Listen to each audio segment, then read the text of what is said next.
જો તમે સીડીઓ ચડતી વખતે રેલિંગ પકડી લો છો, સવારે ઉઠતાની સાથે જ ઘૂંટણમાં સખત અને ભારે દુખાવો થવા લાગે છે, અને જો તમે દરરોજ પેઇન કિલર ખાઈને ફક્ત તમારા દુખાવાને દબાવી રહ્યા છો પણ અસલી સમસ્યા ઠીક નથી થઈ રહી, તો આજનો આ વિડીયો તમારા માટે ખૂબ જ મહત્વપૂર્ણ છે.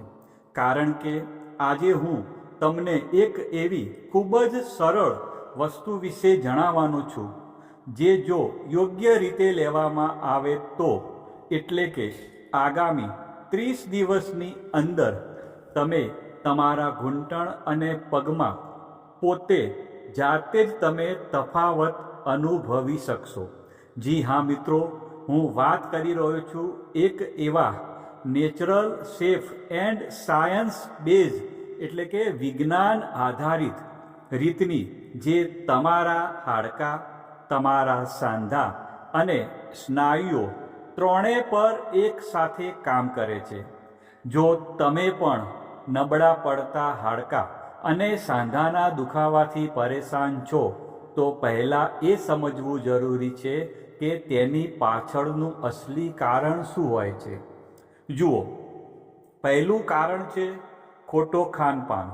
મિત્રો, આજકાલનો ખોરાક આપણને પોષણ ઓછું આપે છે અને આનંદ વધારે આપે છે, જેમ કે પીઝા, બર્ગર, બેકરીની આઇટમ્સ, કોલ્ડ ડ્રિંક્સ એટલે કે ઠંડા પીણા, વધુ પડતી ચા, બિસ્કિટ.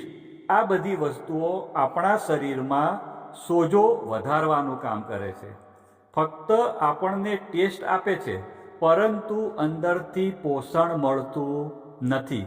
તે જ રીતે મેદામાંથી બનતી વસ્તુઓ એટલે કે પ્રોસેસ્ડ વસ્તુઓ જેટલી પણ હોય છે તે ઇન્સ્યુલિનમાં ઉછાળો કરે છે, અને હાઈ ઇન્સ્યુલિનનો અર્થ છે કે તે યુરિક એસિડને વધારવાનું કામ કરે છે, અને જ્યારે યુરિક એસિડ સાંધાની અંદર જમા થાય છે ત્યારે સોજો અને દુખાવો આપમેળે શરૂ થઈ જાય છે. મિત્રો, જો આપણે બીજા કારણની વાત કરીએ તો એ છે આપણી લાઈફસ્ટાઈલ એટલે કે બેઠાડું જીવનશૈલી.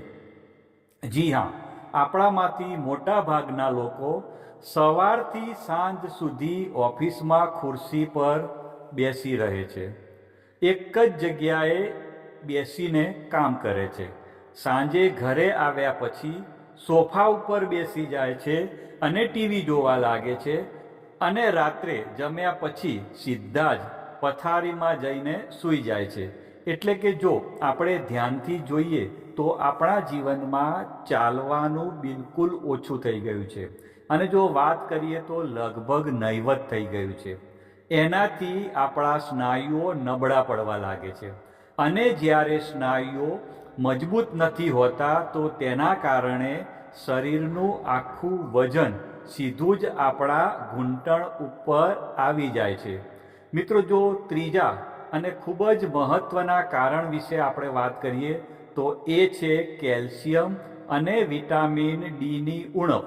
મિત્રો, જો વાત કરીએ તો આજકાલ લોકો તડકામાં બિલકુલ બેસતા નથી, અને જો વાત કરીએ તો મોટા મોટા શહેરોમાં દૂધ નકલી મળે છે, એટલે જ વિટામિન ડી ધીમે ધીમે ઓછું થતું થઈ જાય છે. મિત્રો, કેલ્શિયમ પણ ઘટતું જાય છે.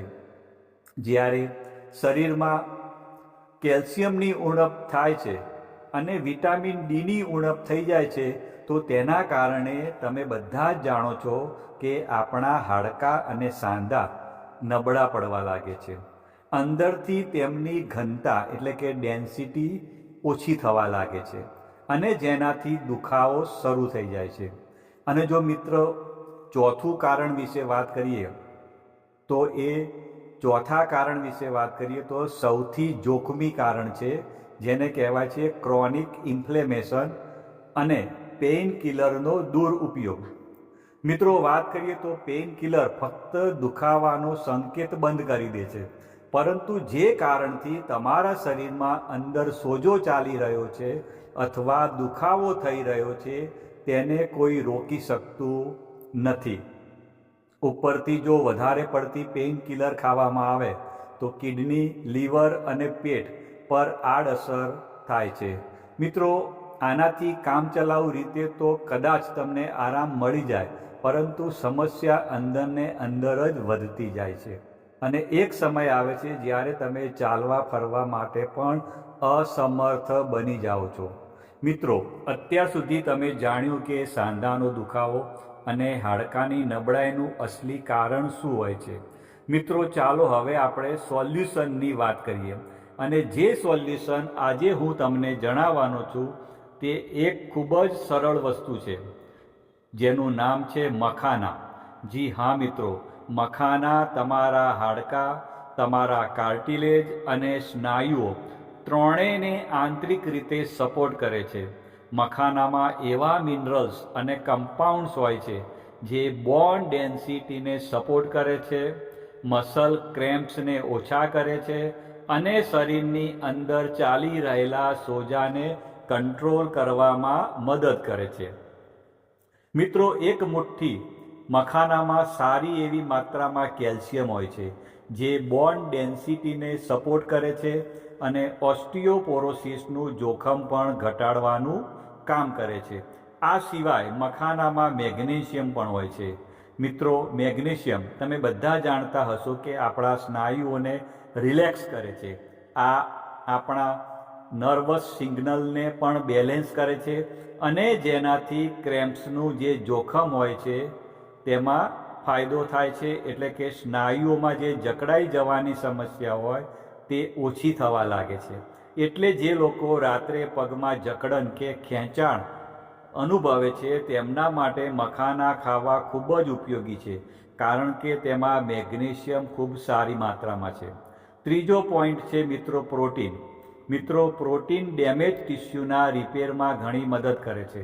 એટલે કે સાંધાની અંદર લિગામેન્ટ્સ, ટેન્ડ્સ કે પછી કાર્ટિલેજમાં જ્યાં પણ કોઈ ડેમેજ થઈ રહ્યું હોય છે તેને રિપેર કરવામાં પ્રોટીનની જરૂર પડે છે. મખાનામાં એવા એન્ટીઓક્સિડન્ટ પણ હોય છે જે ફ્રી રેડિકલને ન્યુટ્રલાઇઝ કરીને આપણા શરીરની અંદર ચાલી રહેલા સોજાને ઓછા કરવામાં મદદ કરે છે. ફોસ્ફરસ, જે ફરીથી મખાનાની અંદર જોવા મળે છે, તે કેલ્શિયમની સાથે મળીને બોન મેટ્રિક્સને મજબૂત બનાવે છે અને કારણ કે તે લો ગ્લાયસેમિક ઇન્ડેક્સવાળો ખોરાક છે તો તે ડાયાબિટીસના દર્દીઓ માટે પણ અનુકૂળ છે. એટલે કે સુગરના દર્દીઓ પણ તેને કોઈ પણ તકલીફ વગર લઈ શકે છે. આનાથી સુગર વધતી નથી. તો ટૂંકમાં જોઈએ તો મખાના ફક્ત એક નાસ્તો નથી, તે હાડકાને સપોર્ટ કરે છે, સ્નાયુઓને રિલેક્સ કરે છે અને શરીરમાં ચાલી રહેલા ઇન્ટરનલ ક્રોનિક ઇન્ફ્લેમેશનને પણ કંટ્રોલ કરે છે. એટલે કે એક સાથે 3 સ્તર પર કામ કરે છે. પરંતુ હવે સવાલ એ આવે છે કે તેને કેવી રીતે લેવા જોઈએ જેથી આપણને તેનો મહત્તમ ફાયદો મળી શકે. તો જુઓ મિત્રો, જો વાત કરીએ તો મખાના ખાવાની 3 રીતો શ્રેષ્ઠ છે. તમે તમારી સ્થિતિ મુજબ, તમારી સમસ્યા મુજબ કે તમારી પસંદગી મુજબ આમાંથી કોઈ પણ એક રીત પસંદ કરી શકો છો. સૌથી પહેલી રીત છે મખાનાને પાણીની અંદર પલાળીને ખાવા. આ સૌથી સરળ અને સાદી રીત છે અને આના માટે તમારે વધારે કંઈ કરવાનું નથી. બસ રાત્રે લગભગ 15થી 20 મખાનાને લઈ લો અને તેને 1 ગ્લાસ ચોખ્ખા પાણીમાં રાતભર પલાળીને રાખો અને સવારે જ્યારે તમે ઉઠો ત્યારે આ મખાનાને ચાવીને ખાઈ લેવાના અને પછી જે પાણી વધે તે ઉપરથી પી લેવાનું. કારણ કે આ પાણીની અંદર પણ મખાનામાંથી ઘણા દ્રાવ્ય પોષક તત્વો આવી જાય છે. જો તમે ફેંકી દેશો તો એ વેસ્ટ થઈ જાય છે. આ રીત તે લોકો માટે સૌથી શ્રેષ્ઠ છે જેમને હળવો સાંધાનો દુખાવો હોય છે. એટલે કે જેમના હાડકાં હજી શરૂઆતના તબક્કામાં નબળા પડવા લાગ્યા છે, દુખાવાની ફક્ત શરૂઆત જ થઈ છે, અથવા જેમની ઉંમર 40થી 45 વર્ષની આસપાસ છે, તો તેવા લોકો માટે આ પદ્ધતિ સૌથી સારી છે. બીજી રીત વિશે વાત કરીએ તો મખાનાને દૂધની અંદર પલાળીને ખાવા.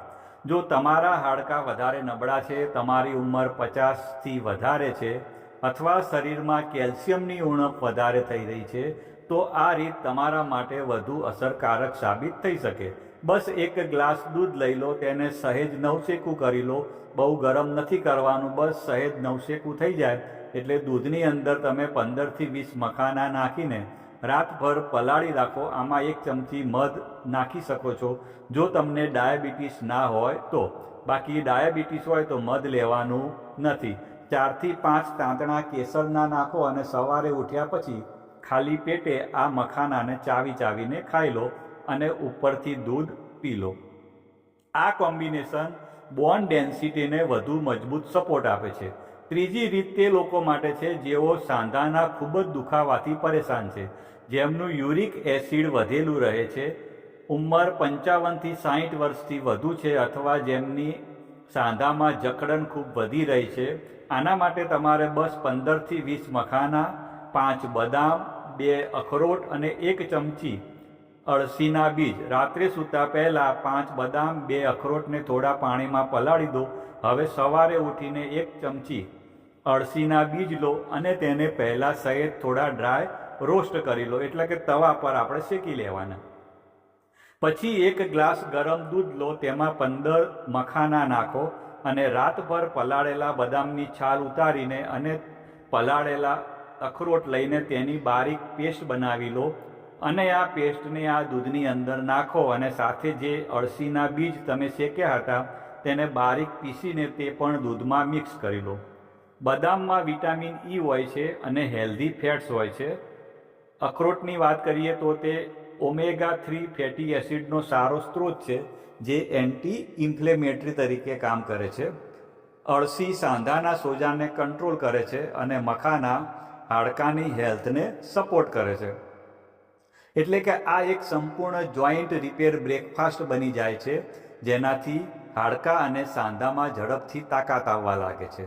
હવે પછીનો સવાલ એ છે કે આ નુસ્ખો બરાબર છે, પણ તેને લેવો કેવી રીતે અને કેટલા દિવસ સુધી?